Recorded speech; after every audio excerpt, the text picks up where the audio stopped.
Ok, aujourd'hui, nouveau réac. Là, c'est tombé dans mes recommandations, là maintenant, là sur YouTube. Là, c'est une vie de légionnaire. Donc, pour ceux qui ne savent pas, c'est quand tu rentres dans l'armée française.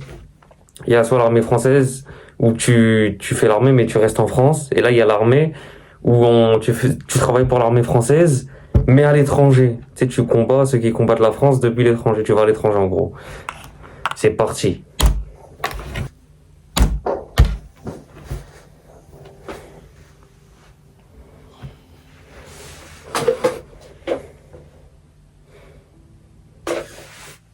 Je m'appelle Ryan, j'ai 43 ans. Je suis d'origine malgache. Je suis arrivé en France à l'âge de 19 ans. Donc, je suis légionnaire depuis un petit peu moins de 20 ans. J'ai été paramédical à l'armée. Mais avant d'être paramédical, j'étais GB, grenadier voltigeur. Être légionnaire, c'est déjà un état d'esprit. C'est souvent des personnes d'origine étrangère qui s'engagent dans l'armée de terre, à la Légion étrangère, à titre étranger. Quand je suis arrivé dans ma première affectation, j'avais été affecté au 1er régiment étranger de génie à l'Oda. Je suis arrivé, jeune légionnaire, mais je ne connaissais rien encore du régiment, donc il a fallu faire un mois ou plus, je ne me rappelle plus exactement, de formation initiale, c'est-à-dire la spécificité du régiment. C'est un régiment de génie combat. Bon, là, déjà, ce qui manque et ce qu'il n'a pas expliqué, c'est quand il est venu en France à 19 ans, et qu'il a voulu intégrer la Légion étrangère, comment il a appris le français? Est-ce que à Madagascar, est-ce qu'il parle français? Est-ce que c'est francophone? Ou est-ce que peut-être qu'il a appris le français là-bas? Comment il a appris à parler français? Tout ce qui est mine, franchissement, au bout de ces quelques semaines de formation initiale. Après, on est affecté dans une compagnie de combat. En fait, on est employé en tant que grenadier voltigeur. En fonction des places, de nos qualités, de nos compétences aussi, on peut nous proposer d'évoluer. Moi, j'ai choisi le métier de paramédical. Je suis resté quelques années en compagnie de combat en tant que GB. Je suis passé caporal, donc chef d'équipe. Et après, j'ai fait ma spé, j'ai évolué et après, j'ai fini en antenne médicale. Donc à Madagascar, j'ai fait quasiment toute mon enfance. Hein. Je suis né à Madagascar, j'ai grandi à Madagascar, je faisais du sport, je nageais beaucoup. Petit-fils à papa, j'ai passé son temps à vivre ma vie de jeunesse, à gaspiller l'argent des parents. J'ai déjà entendu parler de la Légion, mais pour moi, la Légion, à l'époque, c'était quelque chose d'inaccessible. Ça demandait beaucoup d'investissement, beaucoup d'entraînement, il y avait beaucoup de contraintes. J'arrive de Madagascar en 99 ou 2000, je ne me rappelle plus exactement. J'avais été inscrit à la fac de droit. La vie d'étudiant, hein, on se lève le matin, on prend des transports en commun, des heures de cours, puis on se rend compte que ça devient une routine en fait. J'ai du mal avec la routine, moi il me faut quelque chose de nouveau. C'est vrai que c'est catastrophique. En plus, lui, il est venu au pire statut, c'est-à-dire école primaire, collège, lycée, il est venu au pire, la fac, le pire truc. C'est-à-dire en fait t'es laissé à toi-même, tu travailles pas, t'es laissé tout seul, et c'est toi tout seul en fait tu dois te faire ta routine, tu sais forcément pour réussir il y a ta routine et le pire truc. L'envie de me lever en fait. Avant de prendre ma décision pour m'engager, donc je me suis renseigné. À l'époque, il n'y avait pas encore des sites ou quoi que ce soit, c'était juste des pubs qu'on voyait dans les gares. Je me rappelle encore, c'était marqué « Change ta vie », un truc comme ça. J'avais la chance d'avoir des amis proches qui étaient déjà légionnaires, des gars avec qui j'étais à l'école, avec qui j'étais au lycée, avec qui j'ai joué quand j'étais jeune, qui m'ont un peu guidé. Je me suis entraîné pendant quasiment un an et demi. J'allais en cours, j'avais un petit boulot, hein. J'avais un boulot d'étudiant. Ça, cette époque, elle est finie. Vous avez vu, là, il a dit, ouais, t'as vu, c'était la norme avant t'es étudiant et t'as un job étudiant. Maintenant, c'est fini, il n'y a plus aucun étudiant, il y a un job étudiant, ils sont très rares. Là, tu vois, tout le monde, pas de taf, il n'y a pas de travail. Là, les étudiants d'avant, ils avaient tous un job étudiant. Nous, maintenant, qu'on fasse job étudiant, que ce soit dans les CDI, CDD, tout, il n'y a rien, il n'y a pas de taf partout. Que ce soit pour job étudiant ou pour un mec qui veut un contrat plein. En sortant du boulot, j'allais courir quasiment du lundi au au samedi, voire des fois le dimanche même. Après chaque séance de footing, j'allais à la piscine, j'allais nager. Je faisais pas mal d'exercices de renfort musculaire aussi, des tractions, des pompes. Un bon matin, j'annonce à ma copine de l'époque que j'allais m'engager à la Légion. J'avais déjà tout préparé et le lendemain, j'ai pris mes affaires et je suis parti, je me suis engagé. Au gré de ce que disaient les gens autour de moi sur la vie militaire, sur la Légion surtout, il y avait beaucoup d'a priori. La famille n'était pas forcément d'accord. Les oncles, les tantes, les cousines, les cousins. Je suis fils unique. J'avais toujours des remarques un peu déplacées de la famille qui disaient de toute façon, toi, tu vas pas faire grand-chose une fois que tes parents ne seront plus là. En gros, tu vas rien faire. À ma mère, j'en ai... Ça c'est très réel, hein. Ça, c'est les phrases que les gens de ta famille disent tout le temps. En gros, t'es le fils à nanana. C'est la pire des phrases, c'est la pire des phrases. Et pourtant, ils en savent rien, ils connaissent pas sa vie et tout. Et là, la preuve, vous avez vu son CV qu'il a dit grenadier, nanana, il en est même devenu caporal-chef. C'est incroyable. Et du coup, là, il a un mental de ouf avec l'armée et tout.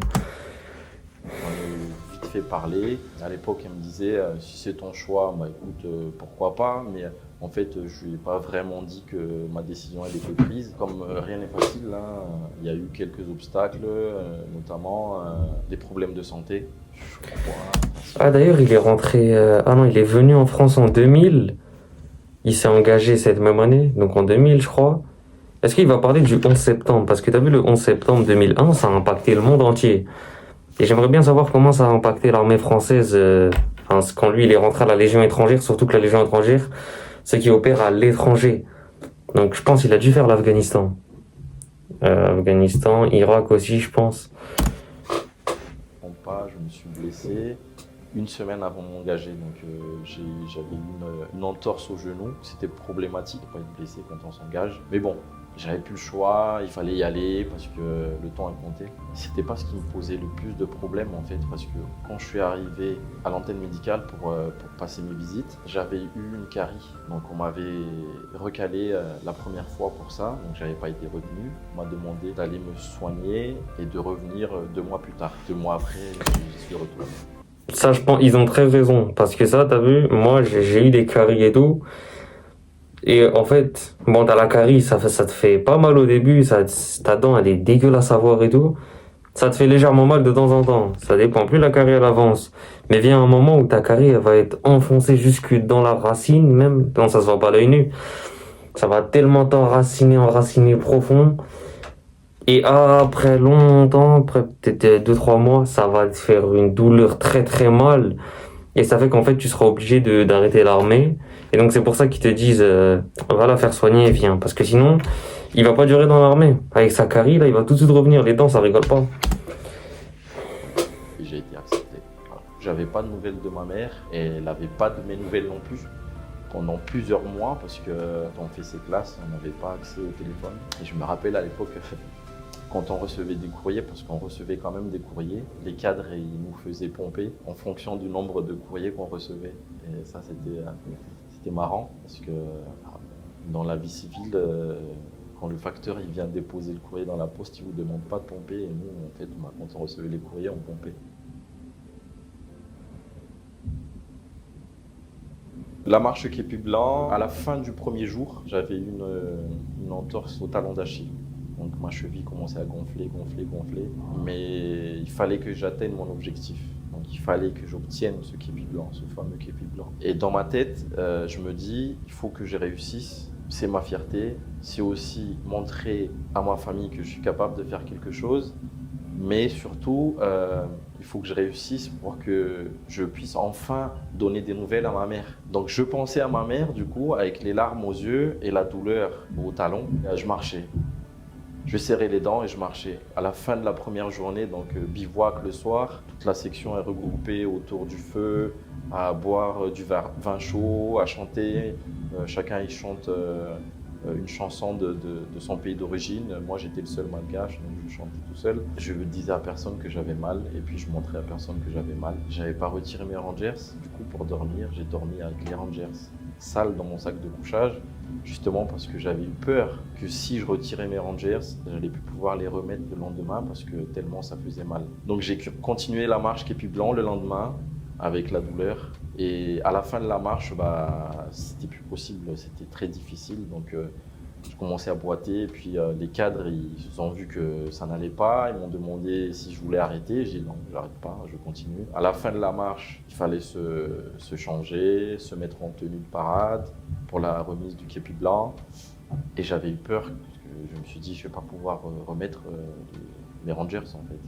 Et au final, j'ai forcé, j'ai réussi à le mettre. Remise de képi blanc avec fierté. Enfin, c'est le but final en fait, c'est mon objectif. Donc j'ai atteint mon objectif. Maintenant, à partir du moment où j'ai coiffé le képi blanc, je suis officiellement légionnaire. Et c'est le début d'une autre vie, c'est une nouvelle aventure qui commence. On est conscient, hein, que à partir du moment où on coiffe le képi blanc, on sait très bien que notre vie est à risque. À partir du moment où j'ai coiffé ce képi blanc, c'était de vivre la grande aventure du légionnaire, comme tous les autres légionnaires d'ailleurs, c'est-à-dire partir en mission, voyager, partager des moments de cohésion avec les copains, avec les collègues, apprendre de la vie en fait, difficilement parce qu'il y a des règles, il y a des contraintes, il y a des choses qu'on ne peut pas faire, mais c'est aussi un choix. On arrive à Castel, début de la grande aventure. Je me rappelle, il pleuvait, il faisait gris, ça casse le moral directement. Parce qu'on se dit, qu'est-ce que je fais là? Pourquoi je suis venu? Il y a le regard des autres légionnaires qui sont là déjà, qui sont un peu plus anciens, qui nous prennent pour des petits bébés en gros. Mais on s'accroche et on se dit, si eux ils y arrivent, pourquoi pas moi? Dans la vie civile, il y a l'aspirateur. À la Légion, il n'y a pas d'aspirateur. C'est balai, serpillère, éponge. C'est parti. On frotte, on gratte. Je regrette pas parce que c'est une école de la vie, la Légion. Ça m'a rendu ce que je suis devenu maintenant. Mais je comprenais pas pourquoi en fait on nous demandait toujours plus. Toujours plus. C'est pas assez, il faut faire plus encore, plus. Et avec le temps, j'ai compris qu'en fait, il y a des barèmes. La Légion ne veut pas que ces soldats soient moyens.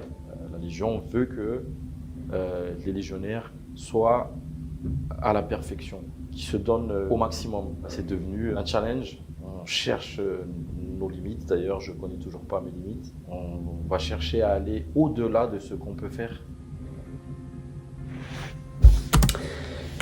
Et c'est ce qu'il faut faire. Il faut se pousser limite parce que si tu te dis juste, comme on dit, se reposer sur ses lauriers, c'est du gâchis. Tu te reposes sur tes lauriers. Faut tout donner, faut être le meilleur. J'ai vécu l'aventure que j'ai cherchée. Il y a marqué le point de non-retour parce que quand tu t'engages à la Légion étrangère, avant le képi blanc et tout, là c'est la grande aventure, c'est un contrat de 5 ans. Il n'y a pas de retour avant 5 ans. Tu t'es engagé pendant 5 ans. Point de non-retour à l'étranger, tu vas jusqu'au bout. Je finis mes classes, je finis ma formation initiale. Directement, ma compagnie à l'époque entrait. D'ailleurs, en parlant de ça, c'est dommage qu'il parle pas de combien il était payé là. Là, avant qu'il fasse la grande aventure, il devait être payé le temps de faire ses formations. Non. Il devait dire. Après, c'était en francs. C'était en 2000, je crois, c'était encore les francs. Donc, je pense pas que ce serait comparable aujourd'hui. Permission pour tout le monde. Et dans la foulée, on repartait en mission. J'ai eu la chance de tomber dans une compagnie où quasiment une fois par an, la compagnie partait en mission. J'ai eu l'occasion de voyager, de voir beaucoup de pays, voir d'autres pays. En fait, moi, ça m'avait permis de revenir sur l'essentiel et de se rendre compte qu'au final, on ne vit pas si mal en France. On a quand même un confort de vie, on va dire. Ça me permettait aussi d'avoir... Et ça, c'est beaucoup d'ingrats, de Français qui... ils n'ont pas visité beaucoup de pays, ils se plaignent la France, c'est non, j'aime pas la France et tout. Et c'est les premiers à ne pas connaître les autres pays. Je parle pas de voir, par exemple, t'as vu les enfants au Congo, au Palestine ou quoi, sur ton téléphone. Ça, c'est une chose de les voir sur téléphone. D'ailleurs, en plus, après, tu passes à une autre vidéo, ça y est, t'as déjà oublié. Deuxième vidéo, t'as encore plus oublié, ainsi de suite. Mais voir dans la vraie vie, ça te marque à vie.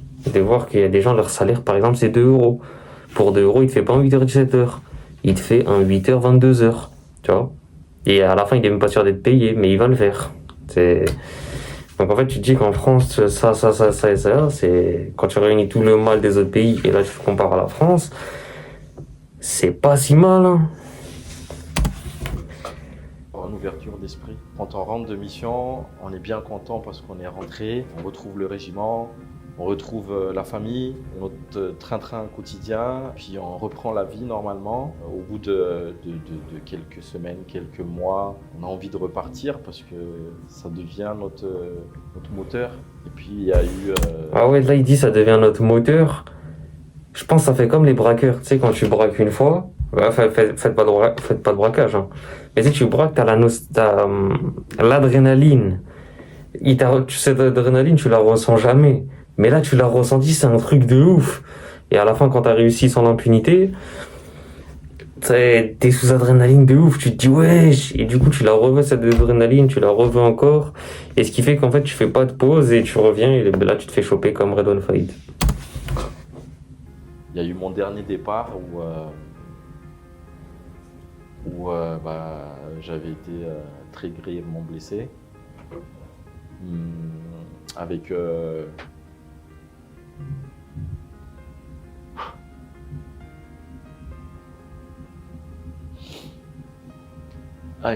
pronostic vital engagé.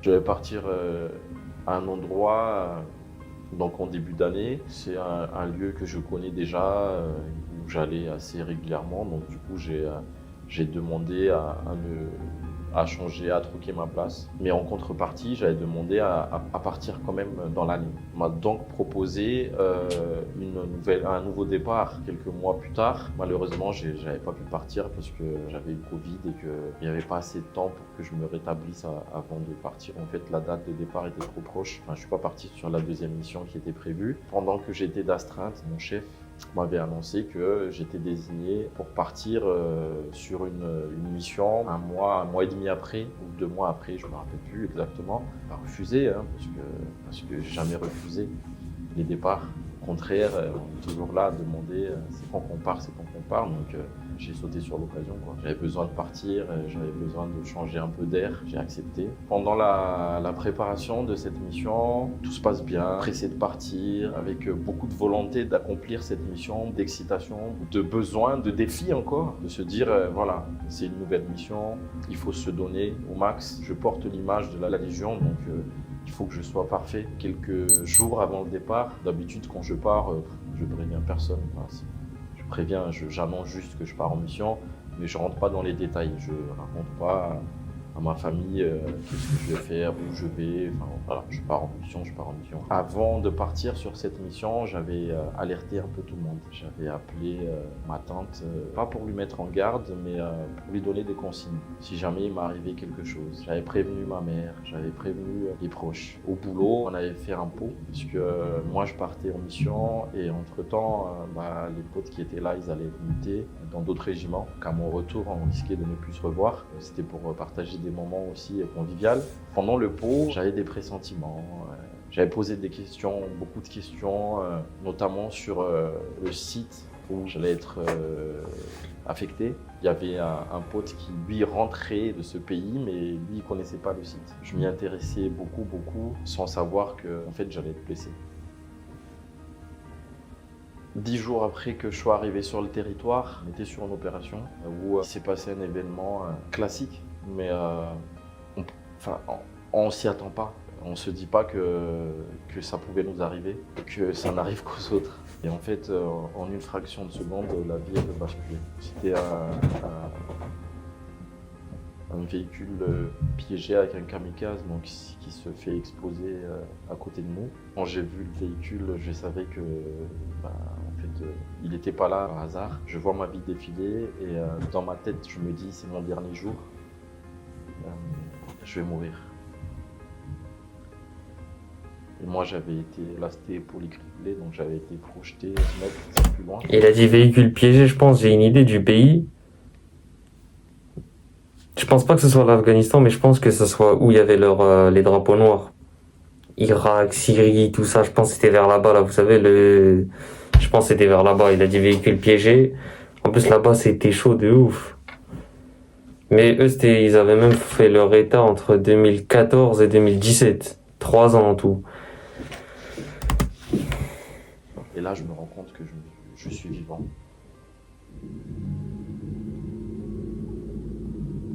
Donc je me relève. Vu que c'était l'embuscade, on continue le travail. On avait été pris en charge, il me semble, 1h30 après, parce que c'était complexe. J'étais le seul paramédical, j'avais moi-même été grièvement blessé, donc je ne pouvais pas pratiquer. J'ai aidé pour ma prise en charge.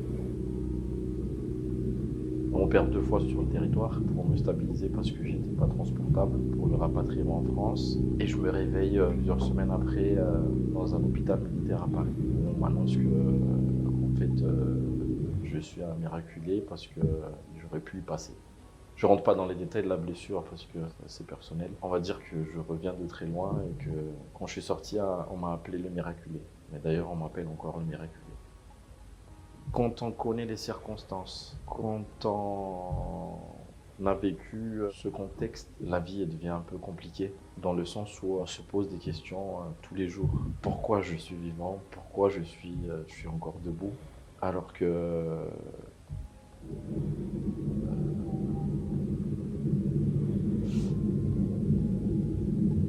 je n'aurais pas dû être là.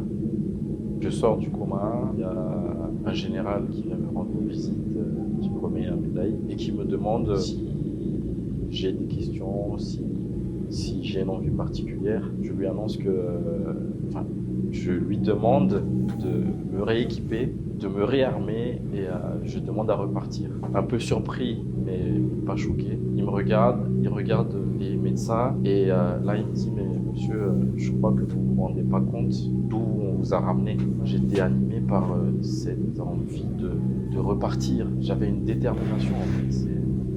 Je sais pas, c'est peut-être une force de caractère personnelle ou c'est la Légion qui m'a rendu comme ça. Enfin, c'est sûr, la Légion aussi m'a rendu un peu comme ça.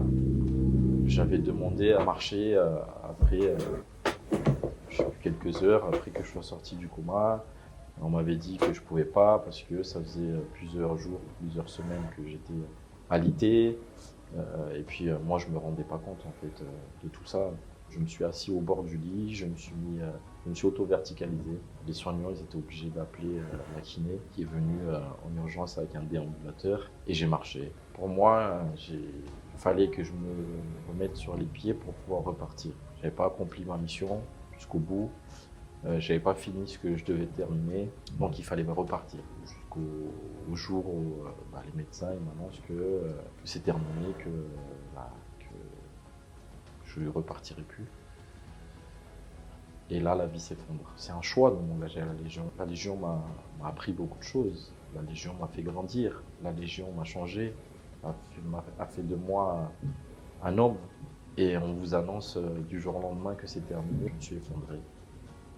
C'était très très difficile, vraiment très très difficile. Et heureusement que j'ai pu entretenir encore des relations avec des légionnaires. Je passe assez régulièrement dans mon régiment. Comment c'est frustrant. Wow. Ok, je comprends pourquoi ça l'a autant touché. Donc là, c'est un choix de s'engager, il s'engage, il y va. Toutes ces années, nanana. Et en plus, il a dit, il s'est engagé en 2000, 2001. Il a parlé du Covid, donc en 2019, donc il a fait quoi, 20 ans en Légion étrangère, un truc comme ça. Et puis là, on lui a annoncé que non, c'est fini, hein, tu retournes plus pour pour la raison pour on t'appelle le miraculé. Et en fait, t'arrêtes, c'est même pas toi qui as décidé d'arrêter. C'est frustrant. Je peux encore voir des gens, des amis, des proches, comme je faisais avant en fait. Je travaille plus, je suis plus actif, mais je suis le bienvenu dans mon ancien régiment. Donc heureusement qu'il reste encore ça, parce que c'est très difficile de se dire que bah, c'est fini. La carrière elle s'est arrêtée brusquement, involontairement. Alors oui, je suis conscient parce que souvent on me dit estime-toi heureux d'être vivant, mais à quel prix? À quel prix? Parce que le monde des blessés, c'est c'est un monde à part.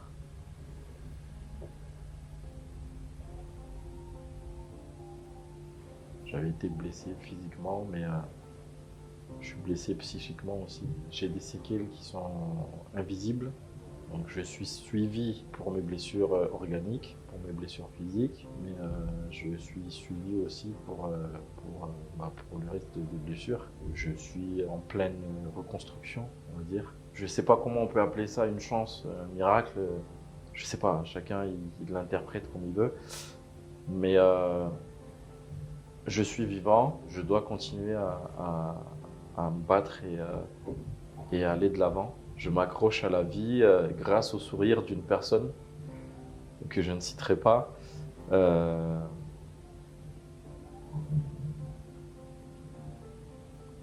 Qui d'ailleurs ne m'avait pas reconnu quand je suis sorti du coma parce que c'était pas la personne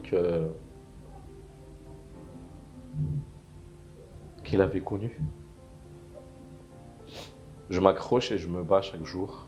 J'essaie d'avancer au mieux que je peux. Je me dis que si je suis encore là, c'est qu'il y a une raison. Déjà, c'était pas le moment, mais c'est aussi parce que j'ai pas fini ma mission. Alors, c'est peut-être plus une mission avec la Légion, c'est une toute autre mission, mais je vais essayer de gérer cette nouvelle mission comme je gérais les missions avec l'armée, avec la Légion.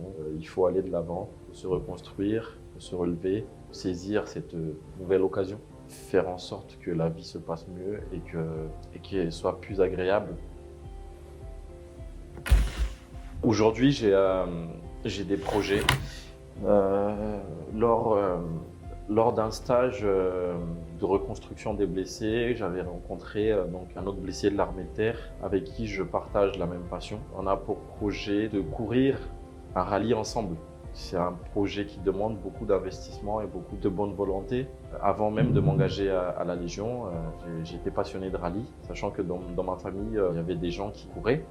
Donc on est en train de monter ce projet dans le but de se reconstruire, mais aussi de véhiculer l'image des militaires blessés, montrer que malgré la blessure, on est encore capable de faire quelque chose. On essaie de s'en sortir et de véhiculer des messages de bienveillance, de courage, de fidélité à l'armée, parce qu'on va essayer de courir en tant que blessé. On souhaiterait vos aides, en fait, ne serait-ce que parler de nous autour de nous. Ok. Waouh. Très, très, très bonne vidéo. Waouh. On va lâcher les petits pouces bleus.